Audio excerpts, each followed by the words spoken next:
again, everybody, and welcome to another exciting episode of the Jim Cornette Experience right here today on the Cultcast. We're going to answer a few questions. What do Randy Orton and the Divinals have in common? What do Trumpers and people who don't believe Dave Meltzer have in common? And also, we're going to talk about Ring of Honor selling out Madison Square Garden, and we're going to do a deep dive into the sale to Sinclair Broadcasting that started the ball rolling this week, and the person per Mike Johnson at PW Insider of who we have to thank for Ring of Honor selling out Madison Square Garden. All that and even a bit more today on The Experience. And joining me to do this in my weekly therapy session where I get it all out, Hawaiian Brian, the podcasting lion, the king of the Arcadian Vanguard Podcast Network, Mr. Co-host to you, Swammy's Pappy, the post office playboy, the great Brian Last. Aloha, Jim. A pleasure to be here once again.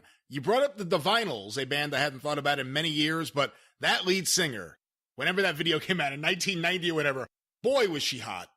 You were a perverted young child, weren't you? You came to Smoky Mountain Wrestling fan weeks and lusted over the lead singer of the Divinals. That was 4 years later. I had forgotten about the Divinals by then. I had moved on to more contemporary acts. Adult pursuits like pro wrestling instead of women. Okay, we see what... Oh, and you know what? You've been a problem here lately because normally my personal schedule, mood, demeanor, as Howard Finkel would say, often disrupts our taping schedule. This week, your personal life, and it's not anything illegal, but for reasons that we will leave personal, your personal life has changed our taping schedule, and we are taping this episode of The Experience on the Sunday before it first airs. Just for you. Yeah, so no one thinks it's a drug problem or anything. I'm taking my family on a mini vacation, and that's delaying the recording schedule. I didn't even think people would think it was well, you accused me of being a fucking alcoholic last week when I had gout. I didn't accuse you. I suggested it. Well, okay, you insinuated it. Well, rumor and innuendo, as some people say. And there's usually bullshit behind all of that stuff. But in this case, no, I'm not a drunk, and no, you're not on drugs. I had gout, and you're going on a little vacation. What did you get? Hey, hold on here. I just want to say one thing, and also that's the reason why it wasn't my fault. It's the reason why there wasn't a drive-through this past Monday. But go ahead. What were you going to ask me? What did you get more feedback about in the past week? Gout, the history of gout, and exactly what gout is, or the film rights of the Submariner, Prince Namor? It was gout by about 3-2. Ooh. A little more on the gout, and a lot of suggestions for gout related remedies. And I with the cherry juice. I hate cherries. I hate cherry flavored anything. I think it comes from cough syrup when I was a child, but I hate people that drink cherry juice. I'm feeling fine. I'm chipper. I'm skipping around. Well, as a matter of fact, I'm not skipping around. Because I'm sore from the past few days. I've been outside working in the fields. Green Acres is the place to be. Farm living is the life for me. Land spreading out so far and wide. Keep Manhattan, just give me that countryside. So anyway, I've past several days, I've been doing, here's the thing. All year I've been saying I'm taking this year off. I'm not traveling so much. I got projects around the house, improvements at the castle. I'm getting things done pell-mell, just a fast clip. The stonemason is building me big 6-foot stone columns. I went out and bought 2 tons of creek stone this past week. My gate posts and the columns are going in well. I had the people come to the back with the bobcat or the bush hog or whatever it is and flatten down I was a good neighbor, flattened out a bunch of my neighbor's brush from where a tree fell and she never cleaned it up, adjacent to my fence line. I've had a couple hundred feet of fence back there. Has not been cleared in a number of years, and I'm getting out and doing that, cleaning out the deer's watering hole. I feel like I've been hit by a car, but I was out yesterday. I just took one me day, and I did something that I enjoyed. I went out there, and I just communed with nature and got all that stuff done. Well, not all of it. There's still a lot more to do, but you know what I mean. You have a deer watering hole? Like that's not like a natural hole in the ground, something you actually put in? It's a little stream, and it got clogged up when they came and whacked all the bush and the brush and the things off the fence row. In a way, it was about a 50 by 30 foot area just overgrown, and they whacked all that down. But then the stream got clogged up. So I went and I got my little rake and did all that stuff. I feel like I've been beaten with a sack of wet hammers, but it's a full-time job. That's why I'm glad I took time off the road this year. It's a full-time job dealing with all of this stuff and all of these contractors. And there's the fence guy and the gate guy and the electrician and the gate operations guy and ordering the gate and dealing with the gutter estimates and the blah, blah, blah. It never ends over here. But I'm having fun. I'm getting things done. I apologize to everybody I owe emails to or interviews with for their podcast and the dates that I've turned down, but I'm doing me time. It's my spa year. You enjoy it. You complain a little bit about the aches and pains, but you really seem to enjoy just, I don't know, homework? I don't know. No, not homework, but work at home, I guess I should say. Yes. I'm trying to do more of it. But as a matter of fact, that's why there is a total. And I will read them off to you momentarily. Don't you fear that I won't. A total of 3 chances for the Cult of Cornette members to see me live and in person until next March. And, of course, one of the big ones we've been talking about, September 14th through 16th at the Keystone Comic Con. Go to tinyurl.com/corny in Philly to go right to the ticket page. And there are plenty of tickets for the live Jim Cornette experience, but the VIP, I understand, is filling up quickly. So if you want extra cheese with Jim Cornette, which is the preferred seating at the show, the free autographed 8x10, the photo op, the hangout bullshit session with me afterwards, and a cheesesteak, you got to get on the VIP extra cheese gravy train. That's at tinyurl.com/Corny in Philly. And I just found out across from me somewhere at the convention itself, the booth that the Cornette's Collectibles will have, and near me in the vicinity, is going to be Jerry the King Lawler and Terry Funk. Oh, wow. And I'm going to get, because I didn't actually even think of doing this the last time that I saw them together 4 years ago in Jackson, Tennessee, or whenever it was, which was the first time I'd seen them together in a long time.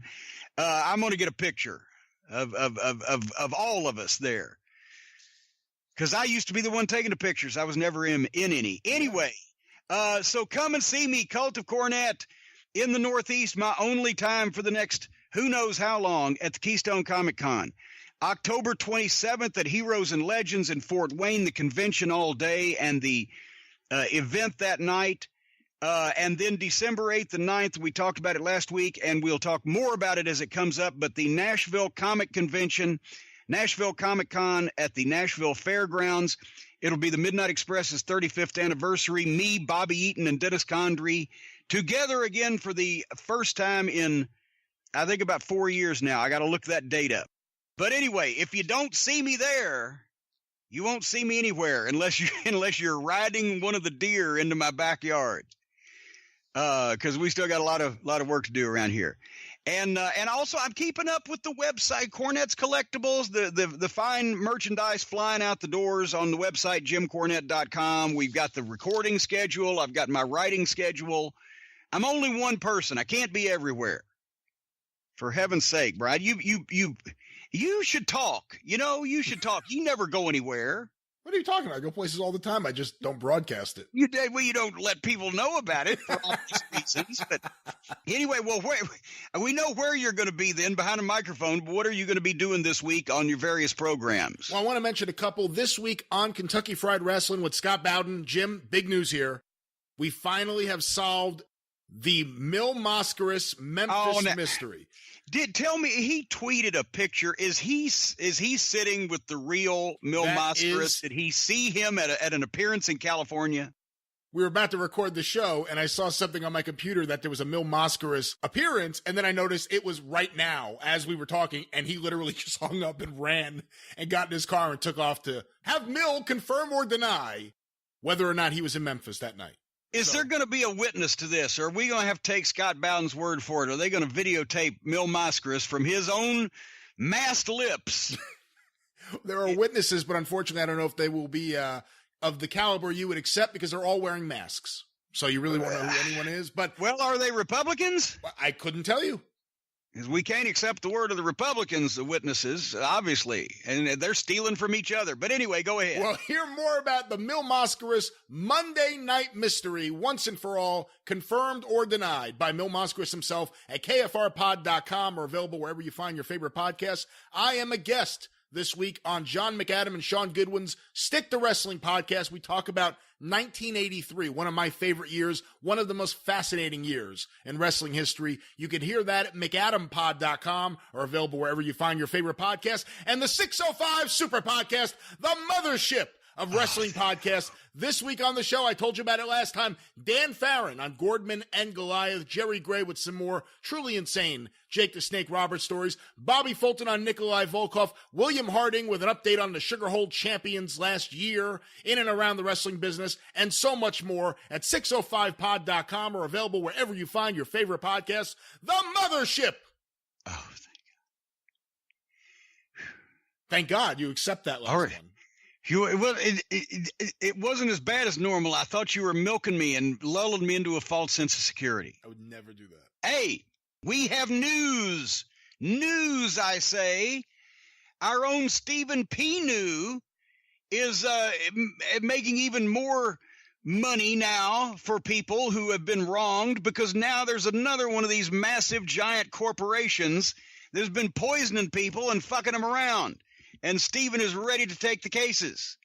Did you hear about this? Did you read about this? I literally just read about it. It's been in the news the last few days. Monsanto, a California jury on Friday found Monsanto liable in a lawsuit, who alleged the company's glyphosate-based weed killers, including Roundup, caused his cancer, and ordered the company to pay $289 million in damages. This case of school groundskeeper Dwayne Johnson, not that one, folks. He's doing better.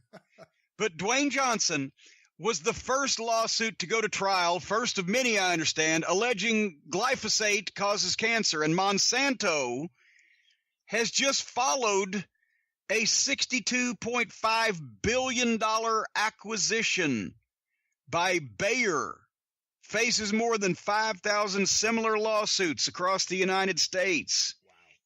Wow. So anyway, at $39 million in compensatory and $250 million in punitive damages, they rushed the trial up because his doctor says he wasn't going to live long enough from this cancer if he didn't fucking get a verdict in the next year or two, basically. He was a pest control manager for a county school system and applied the weed killer up to 30 times a year, which I got 2 gallons of that shit in my closet, and I'm fixing to take it way down the road and leave it with somebody else, because I've been spraying that shit here at the castle. That's the big one, isn't it? I mean, it's the name when it comes to that stuff. Yes. It's like Kleenex and Coca-Cola, only they don't cause cancer, at least so far as we know about Coca-Cola, or Kleenex for that matter. But anyway, Monsanto says, no, this is not correct. Didn't cause cancer. Well, wait a minute. See which one of these agencies you would believe, Brian. The U.S. Environmental Protection Agency in September 2017 wasn't it still under Scott Pruitt at that time, September 2017, under Trump, concluded the chemical not likely carcinogenic. But the World Health Organization's cancer arm in 2015 classified this stuff as probably carcinogenic to humans. So take that under advisement. And if you used a lot of Roundup, call Stephen P. New at 1-888. Well, I'm sorry, there's no 1 on 888. 888-692-8084, or go to newlawoffice.com, by the way. That's a free plug here on The Experience. He's our drive-through sponsor, but we got to watch what we're putting on our bodies and now what we're putting out in our yard. It's the big companies. Yeah, it's the big companies. And how long did they know about it? That's the question I want to know. How long did these companies know about this? And how much damage is going to be done by the Environmental Protection Agency under Donald Trump?